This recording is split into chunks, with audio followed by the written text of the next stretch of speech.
Black hole में छुपा है ब्रह्मांड का सबसे बड़ा रहस्य। अगर आप ब्रह्मांड की सबसे बड़ी सच्चाई को जानना चाहते हैं तो इस वीडियो को पूरा अंत तक जरूर देखें। विशाल एक ऐसा वैज्ञानिक था जिसने अपनी पूरी जिंदगी विज्ञान की खोज और सत्य को समझने में लगा दी थी। धर्म, ईश्वर और आध्यात्मिकता उसके लिए मात्र अंधविश्वास थे। उसे लगता था कि ब्रह्मांड का हर रहस्य विज्ञान के माध्यम से सुलझाया जा सकता है। उसके पास एक अत्याधुनिक रिसर्च सेंटर था जिसे उसने अपने घर के बेसमेंट में बनाया था।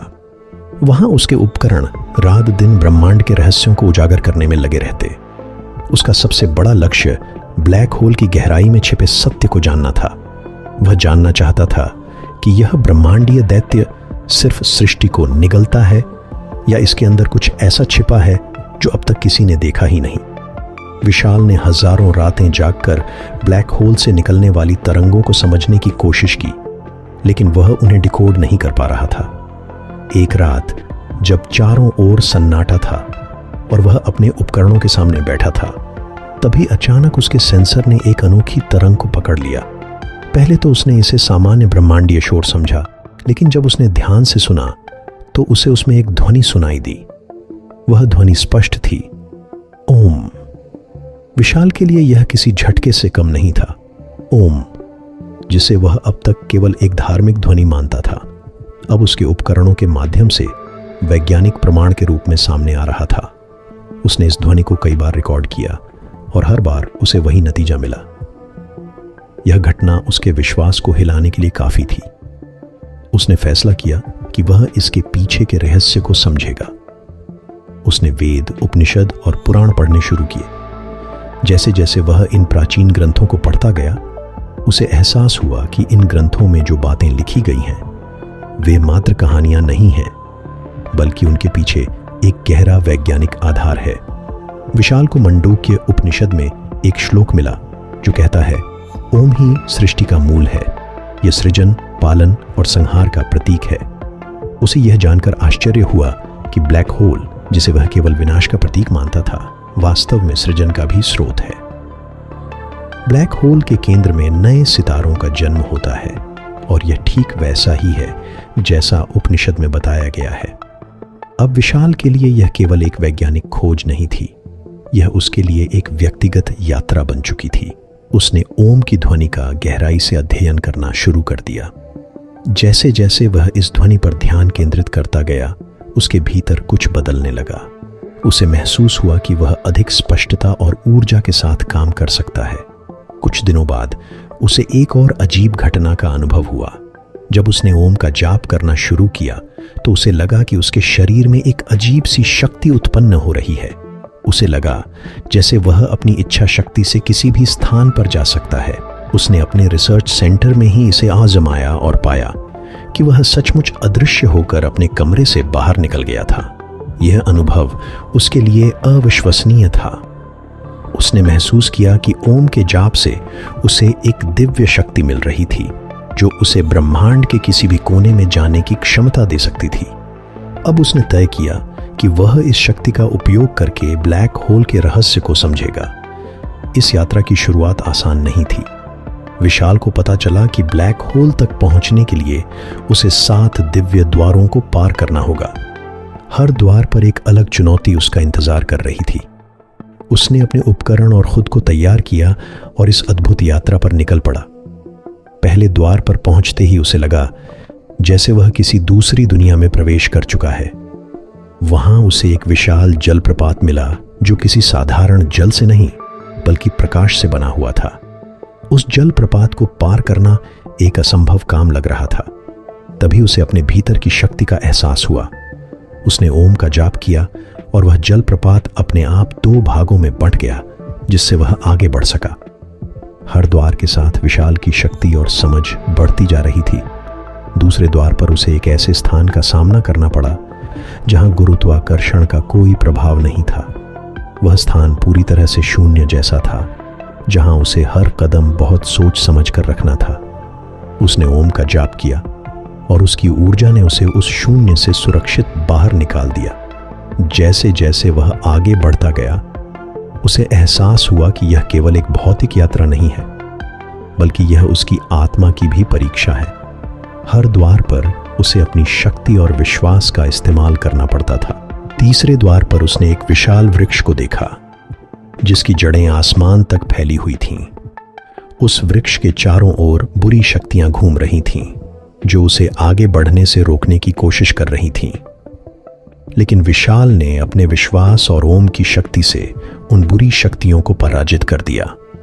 यह यात्रा केवल ब्लैक होल के रहस्य को सुलझाने की नहीं थी, यह विशाल को उसके जीवन के वास्तविक उद्देश्य की ओर ले जा रही थी। उसने महसूस किया कि धर्म और विज्ञान एक दूसरे के विरोधी नहीं हैं, वे दोनों सत्य को समझने के अलग अलग माध्यम हैं।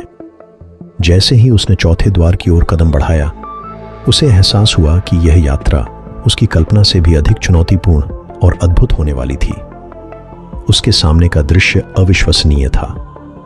वह एक विशाल रेगिस्तान के बीच खड़ा था, जहां दूर दूर तक सिर्फ रेत के टीले थे। लेकिन यह कोई साधारण रेगिस्तान नहीं था। हर कण चमक रहा था, जैसे रेत में अनगिनत छोटे छोटे सूरज छिपे हों। चारों ओर एक असहनीय गर्मी थी और साथ ही एक अदृश्य दबाव जो उसकी चेतना को कमजोर कर रहा था।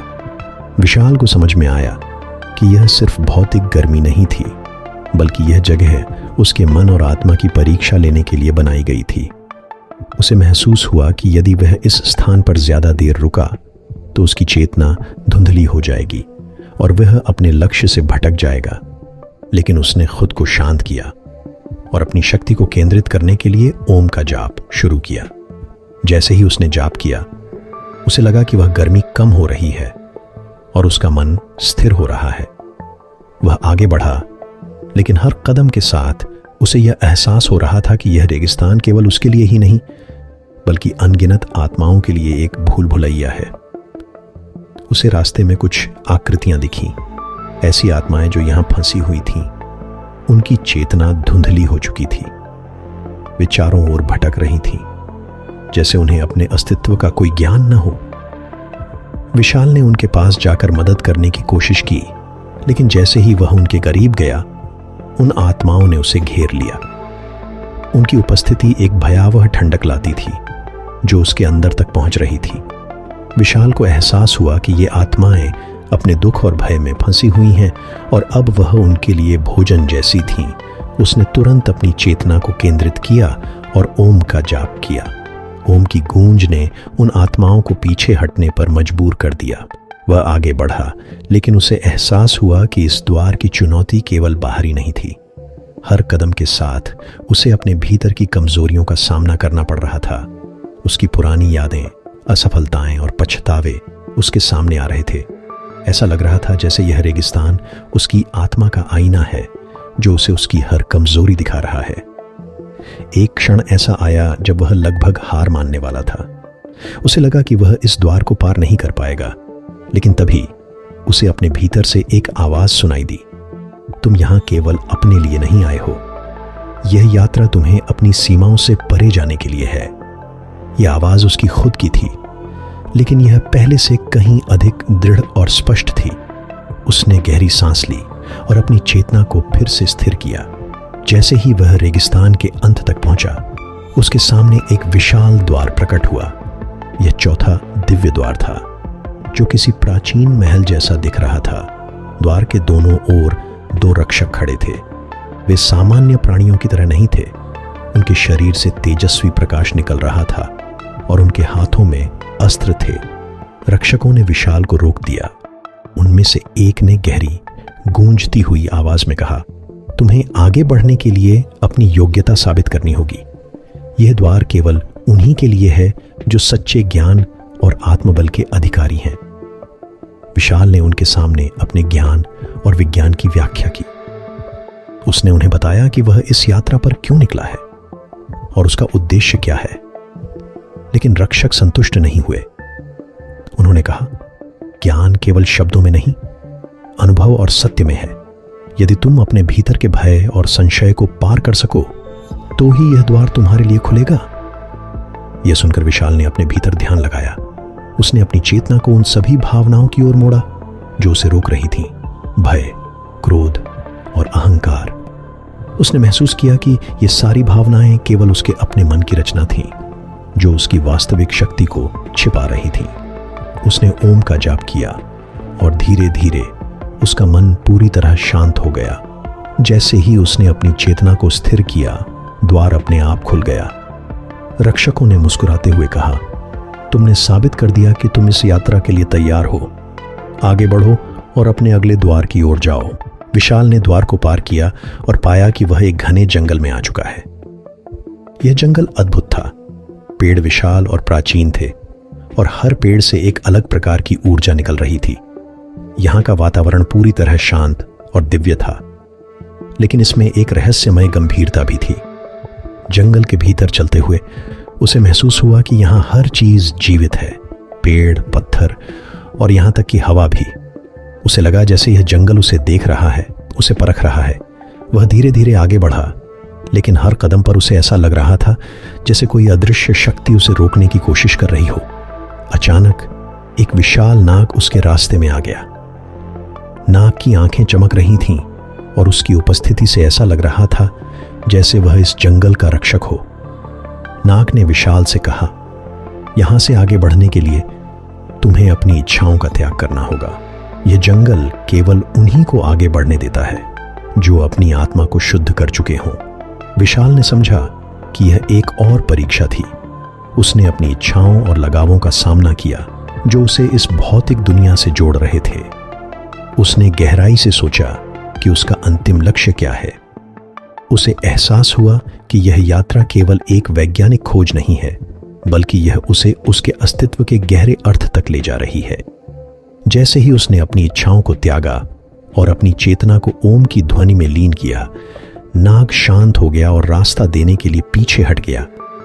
जैसे ही विशाल ने 5वें द्वार की ओर कदम बढ़ाया, उसने महसूस किया कि यह द्वार अब तक के द्वारों से बिल्कुल अलग था।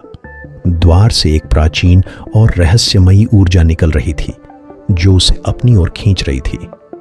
यह द्वार किसी प्राचीन मंदिर की तरह दिखता था, जिसके चारों ओर अजीब आकृतियों के चित्र उकेरे हुए थे। उन चित्रों में ब्रह्मांड, ग्रह, तारे और ऐसी घटनाओं का वर्णन था जो किसी अनजान सत्य को उजागर कर रहे थे।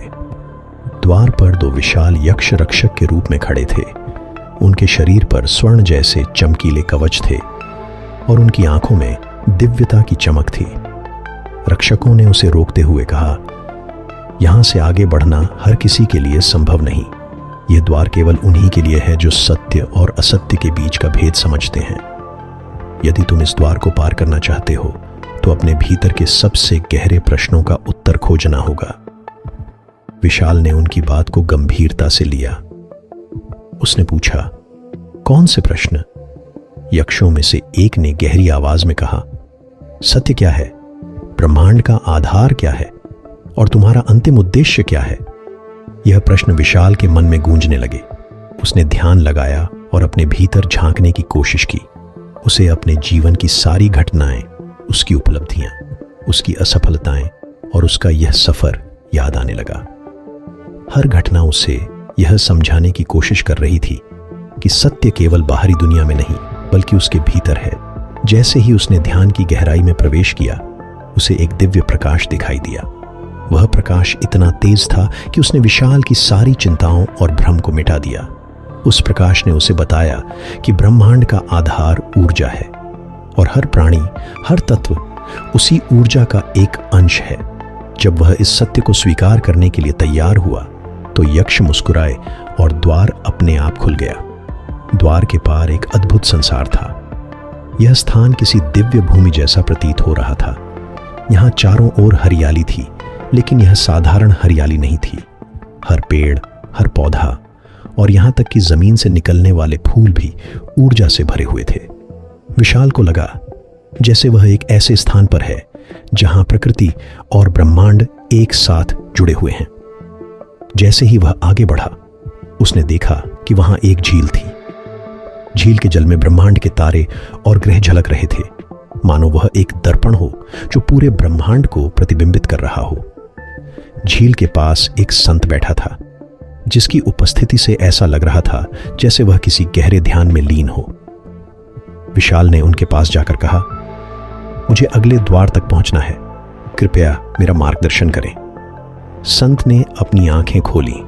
उनकी आंखों में ऐसा तेज था जिसे देख विशाल खुद को बहुत छोटा महसूस करने लगा।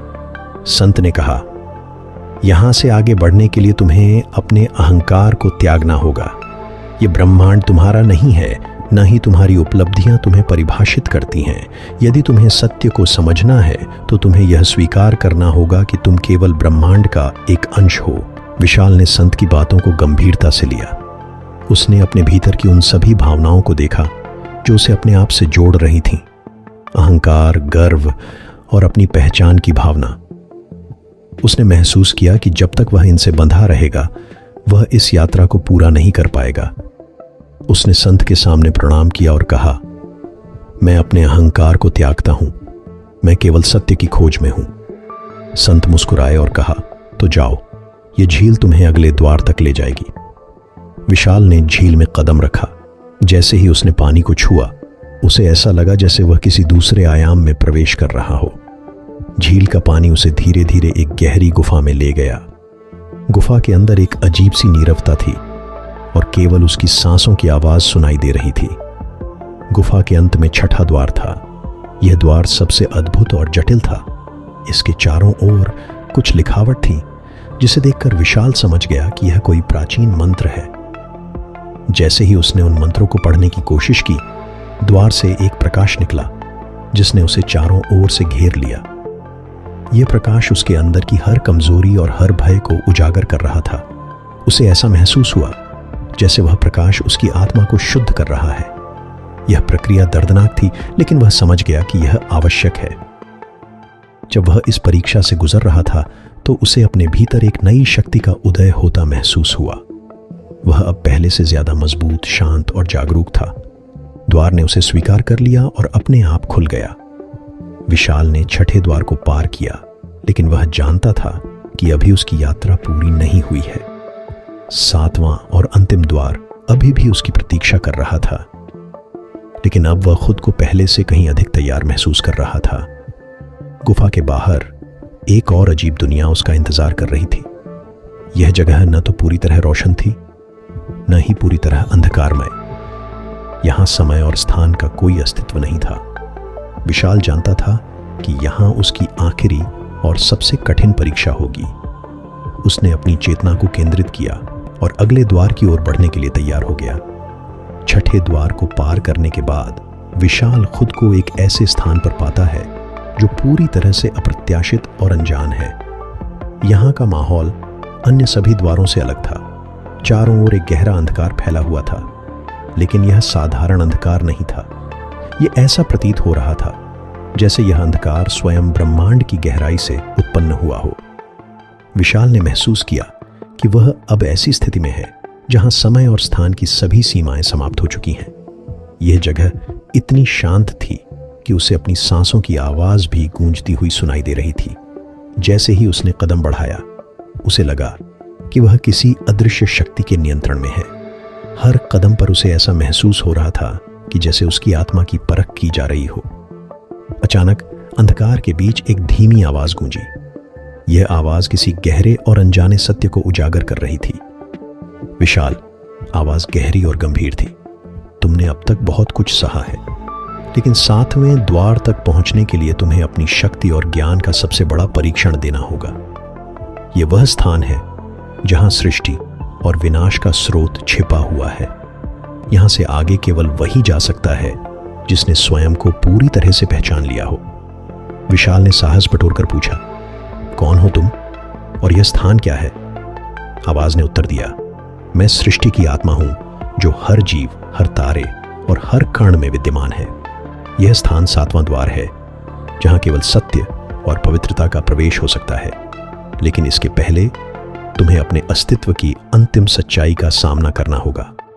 विशाल को समझ में आ गया कि अब उसकी सबसे बड़ी परीक्षा का समय आ चुका है।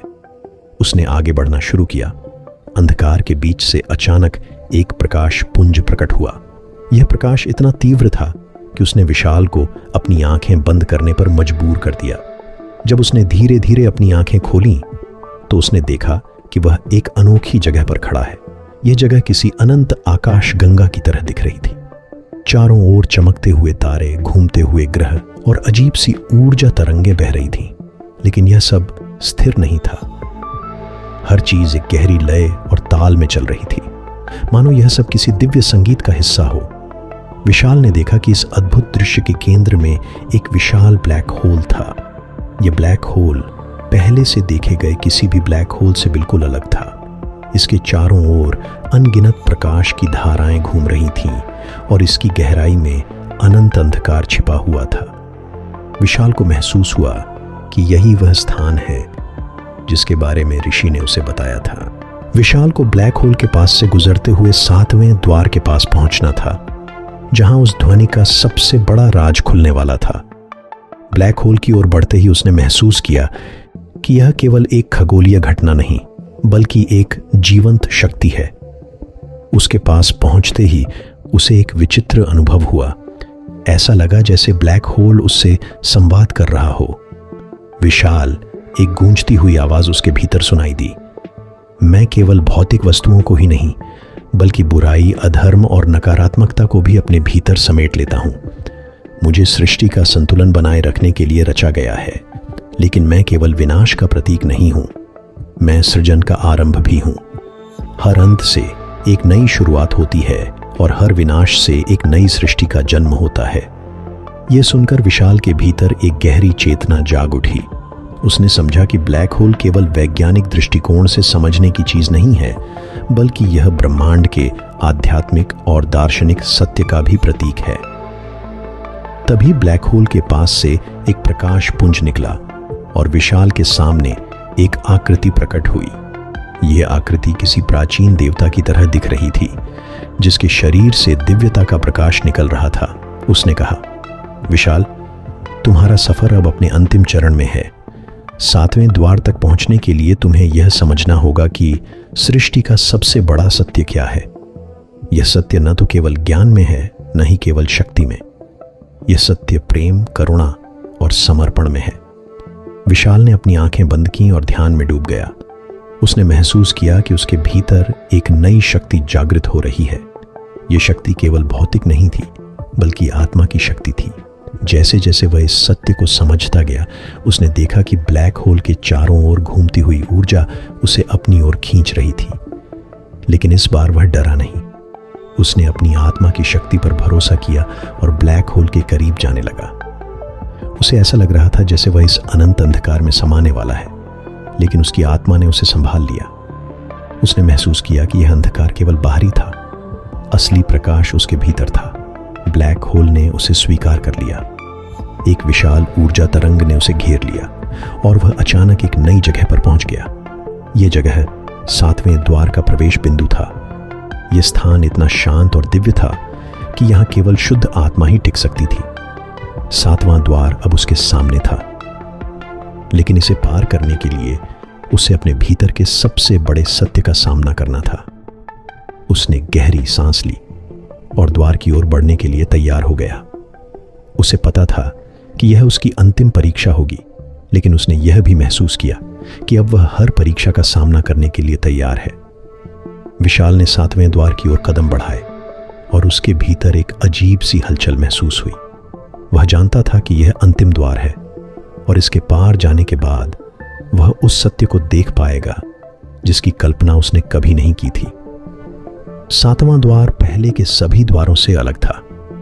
इसकी संरचना साधारण थी, लेकिन इसके चारों ओर बहती ऊर्जा इतनी तीव्र थी कि विशाल को लगा जैसे यह द्वार किसी अदृश्य शक्ति से उसकी परीक्षा ले रहा हो। जैसे ही विशाल ने 7वें द्वार को पार किया, उसे ऐसा महसूस हुआ कि वह एक नई और असीम दुनिया में प्रवेश कर गया है।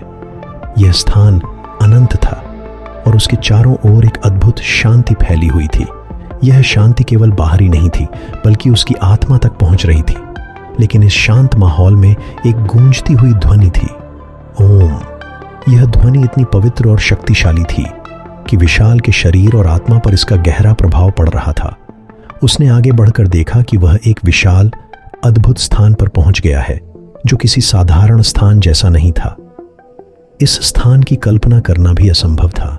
चारों ओर चमकता प्रकाश, अदृश्य ऊर्जा की लहरें और उस ध्वनि की अनुगूंज, यह सब ऐसा था मानो वह ब्रह्मांड के केंद्र में खड़ा हो।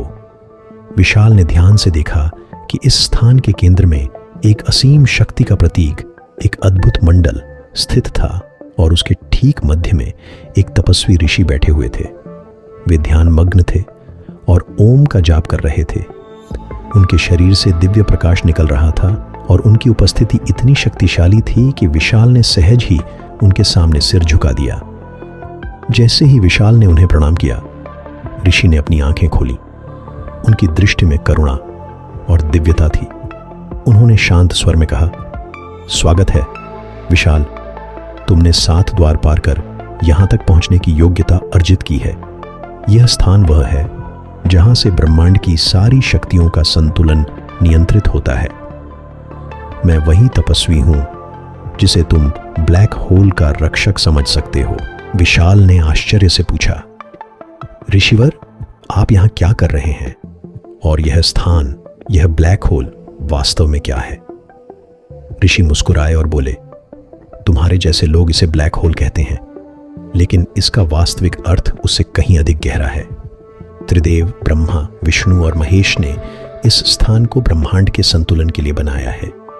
यह ब्लैक होल केवल बुराई को निगलने का केंद्र नहीं है, बल्कि सृजन और विनाश के बीच का संतुलन है। और मुझे त्रिदेवों ने इस स्थान की जिम्मेदारी सौंपी है। मेरा कार्य यहां बैठकर ओम का जाप करना है, जिससे ब्रह्मांड में अच्छाई और बुराई का संतुलन बना रहे। विशाल ने विस्मय से पूछा, ओम का यह जाप क्या करता है ऋषिवर? ऋषि ने उत्तर दिया, ओम वह ध्वनि है जिससे ब्रह्मांड की रचना हुई थी। यह केवल एक ध्वनि नहीं है, यह सृष्टि की आत्मा है। जब मैं यहां ओम का जाप करता हूं तो इससे अच्छाई का सृजन होता है। इस सृजन से बुराई का संतुलन होता है, और जब बुराई अपनी सीमा से बाहर जाती है तो यह ब्लैक होल उसे निगल लेता है। यह ब्रह्मांड का स्वाभाविक संतुलन है। विशाल इस सत्य को सुनकर स्तब्ध रह गया। उसने पूछा, तो यह ब्लैक होल केवल विनाश का साधन नहीं है? ऋषि ने सिर हिलाते हुए कहा, नहीं, इसे केवल विनाश का साधन समझना गलती होगी। यह सृष्टि का संतुलन बनाए रखने का साधन है। ब्रह्मा सृजन करते हैं, विष्णु संरक्षण करते हैं और महेश विनाश। लेकिन इन तीनों के बीच जो संतुलन है वह इस स्थान के माध्यम से होता है, और यह संतुलन बनाए रखने के लिए ही मुझे यहां नियुक्त किया गया है। विशाल ने ऋषि को प्रणाम किया और कहा, मैं धन्य हूं कि मुझे इस सत्य को जानने का अवसर मिला। लेकिन ऋषिवर, इस ज्ञान का मैं क्या करूं? ऋषि ने गहरी सांस ली और कहा, विशाल, यह ज्ञान केवल तुम्हारे लिए नहीं है। यह ज्ञान तुम्हारे माध्यम से उन लोगों तक पहुंचना चाहिए जो सच्चाई की तलाश में हैं। लेकिन याद रखना, यह सत्य केवल उन्हीं को देना जो इसके लिए तैयार हों। यह ज्ञान एक जिम्मेदारी है, और यह जिम्मेदारी केवल वही निभा सकता है जो निस्वार्थ और दृढ़ हो। विशाल ने सिर झुकाकर ऋषि से आशीर्वाद लिया। उसने महसूस किया कि वह अब केवल एक साधारण मनुष्य नहीं है। वह अब उस सत्य का वाहक है जिसे समझना और अपनाना हर किसी के लिए संभव नहीं। जैसे ही उसने उस स्थान से बाहर निकलने की ओर कदम बढ़ाया, ऋषि ने पीछे से कहा, याद रखना, ओम की ध्वनि केवल ध्वनि नहीं है, यह तुम्हारी आत्मा का मार्गदर्शन करने वाली शक्ति है। जब भी तुम भटको, इसे याद करना, यह तुम्हें सच्चाई और अच्छाई की ओर ले जाएगी। विशाल ने एक बार फिर ऋषि को प्रणाम किया और 7वें द्वार से बाहर निकल आया। अब वह पूरी तरह से बदल चुका था। उसके भीतर वह ज्ञान और शक्ति थी जो उसे न केवल अपनी बल्कि दूसरों की भी मदद करने में सक्षम बनाती थी। उसकी यह यात्रा समाप्त हो चुकी थी, लेकिन अब वह जानता था कि उसकी असली जिम्मेदारी शुरू हो रही है। उसने 7 द्वारों की इस अद्भुत यात्रा को अपनी आत्मा में बसा लिया और ठान लिया कि वह इस ज्ञान का उपयोग सृष्टि की भलाई